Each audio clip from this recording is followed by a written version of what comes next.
If you're one of the 7 people in the world who didn't know, GTA 6 finally got formally announced with the release of its first trailer, and as ever, the internet had a completely normal, level-headed reaction. Anyway, after, pouring one out for the homies who didn't make it, and bracing myself for what's probably going to be another 2 years of waiting, I got to thinking about what I actually wanted from a Grand Theft Auto game in the crazy modern world of today. After all, much has changed in the time since GTA 5 released in 2013. Some particularly heartbreaking highlights are me turning 30 and learning that apparently skinny jeans are no longer acceptable. My own descent into middle-agedness aside, in the world of games we have seen an entire console generation come and go since the last GTA, and we've seen the meteoric rise and potential crash of live service games. Fuck, in that time, Ubisoft have even stopped shitting out an Assassin's Creed game every year, although Activision have continued to fuck that Call of Duty chicken. So with all that in mind, what does a good Grand Theft Auto game look like now? My first major hope is that in Grand Theft Auto 6, single player is no less of a focus than it was in the previous games. I know there must be some temptation to double down on GTA Online given how successful and massive that was, and indeed that's partly probably why we've waited so long for the next entry in the series, but I really don't want to lose that single player story magic that we all grew up on. I want the same level of top tier crafted narrative that we've all come to expect from Rockstar, with all the amazing, weird and wonderful characters that are usually present. I want to again feel like I'm living out some dumb childish fantasy of being in a crime thriller like I did with all of the Grand Theft Auto games in the 3D era. This initial trailer doesn't give much away on that front because it's more of a tone piece than anything else, but it does seem like, so far at least, that the single player is going to be a major component of Grand Theft Auto 6. We get a brief look at who everyone assumes is going to be the 2 playable characters, and this seems consistent with previous rumours and leaks that it's going to be a type of Bonnie and Clyde story, which I'm all here for. Another reason that I'm massively excited for Grand Theft Auto 6 is we're finally returning to Vice City,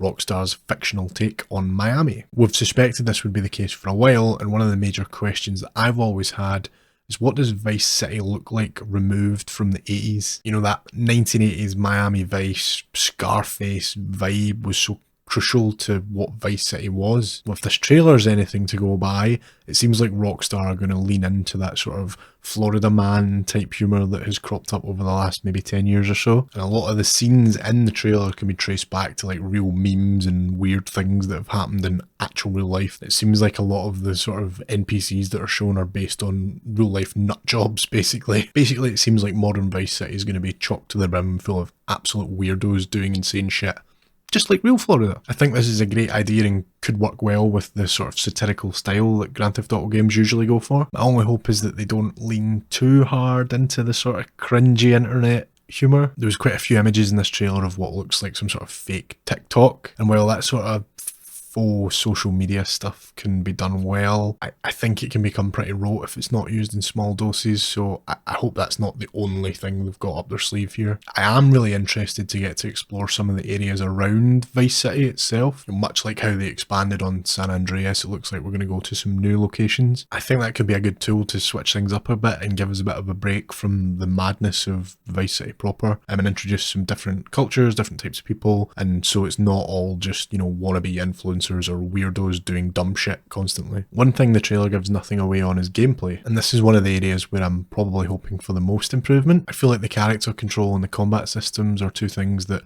the GTA games have always felt like they've lagged behind in slightly. I don't think it's ever been horrendously bad, but it's just always felt a little bit more cumbersome and clunky than a more conventional third-person action game would. Even in Red Dead 2, for example, the act of physically walking about with your character was just a bit of a chore at times, although it could be argued that that was a sort of deliberate design choice in that game. Nonetheless, I would like to see your character control and your combat be faster, slicker, feel a bit more fluid, and just more in line with what you would expect of a sort of premiere game in the industry today. And the last thing I want to talk about is online, because if you watch any of my videos, you will know I love to talk about live service games. Rockstar have said nothing about their plans for online in GTA 6, so for all we know, they might just keep current Grand Theft Auto Online going. I would be very surprised by that, and I'm more inclined to think that they'll use Grand Theft Auto 6 as a sort of chance to reset things. I think they will start fresh with like a sequel to Grand Theft Auto Online, basically, that serves as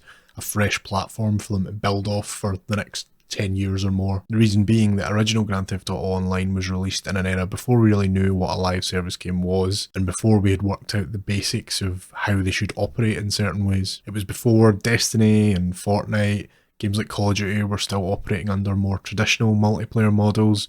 Warframe was technically out, but I don't think it was anywhere near the game that it is today. So GTA Online was a sort of proto-live service game in that regard, and as a result of this, it stuck with a lot of what I would call systems debt. It suffers due to decisions that were made on how certain parts of the games would work, just because we simply didn't know any better at that time. For example, there's the fact that there's no down mechanic in the game, and there's no ability to sort of revive your teammates in missions. Instead, you just get a communal pool of 3 or 4 lives, and once they're used up, you fail and just have to start again. This makes quite a lot of the game just basically impossible to play without a full team of 4 people, because there will inevitably always be that one person that doesn't know what the fuck they're doing, uses up all your lives and makes you fail. So if you're like me and have no friends, that made completing things like heists, the best content in the game, virtually a pipe dream. Fuck, it was hard enough to even complete the fucking setup missions for the heist, never mind the actual heists themselves. If memory serves, there was even one where there was a straight up stealth mission that if one of your party got caught, you failed. That was a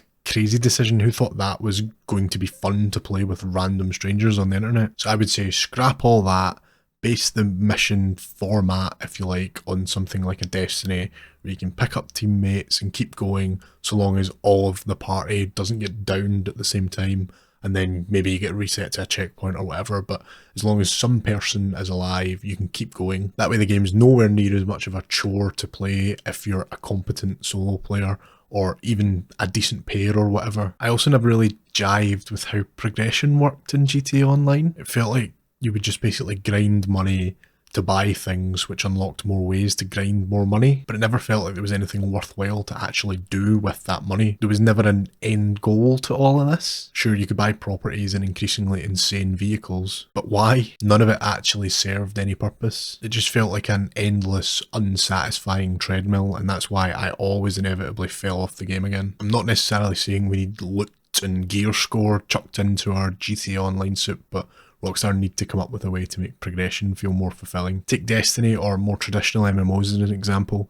Everything you do, or at least everything I would do in these games, served towards being able to complete raids, the hardest content in the game. Then I would wear the shit that I got from those raids to show everyone what a fucking badass I was. Or at least I would before transmogs came along and ruined everything, but that's a separate video. So playing the game felt like a journey with a clear goal in mind. And once I'd achieved that goal, dopamine flooded my brain for like 2 minutes, and then I realised I'd completely wasted my life. Hello, darkness, my old friend. I mean, when I achieved that goal, it was a huge gratifying moment. Whereas in GTA Online, it's like, okay, I've got enough money to do a heist, so I can buy a business to get more money.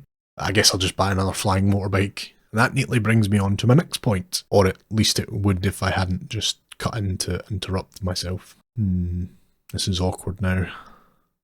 In GTA 5's Online, Rockstar completely obliterated any possibility of having anything resembling fun, satisfying open world multiplayer gameplay, because they filled the game full of stupid fucking troll vehicles like the Oppressor, which meant that it was impossible to actually do anything in the open world without being griefed by a 12-year-old. This was particularly problematic because some of the best ways to make money in the game was driving from A to B with some expensive cargo in the fucking open world. So this led to me and many others basically just spamming find new lobby until we eventually glitched into one that was empty, but that then made the task we were doing completely boring and too easy and defeated the whole purpose of it being a multiplayer game to begin with. So Rockstar, please at least wait a few years before arming the children with flying homing missile bikes. Overall, my ultimate hope for whatever comes next for GTA Online is basically just a fresh start, built off a more modern, conventional live service framework, plans for regular expansions, regular content drops, basically a game that I can play for years to come. So dear viewer, what do you think? Am I insane? Do you actually like being bullied by flying missile-toting children? What are your hopes for GTA 6? Let me know in the comments down below, and I will see you next time.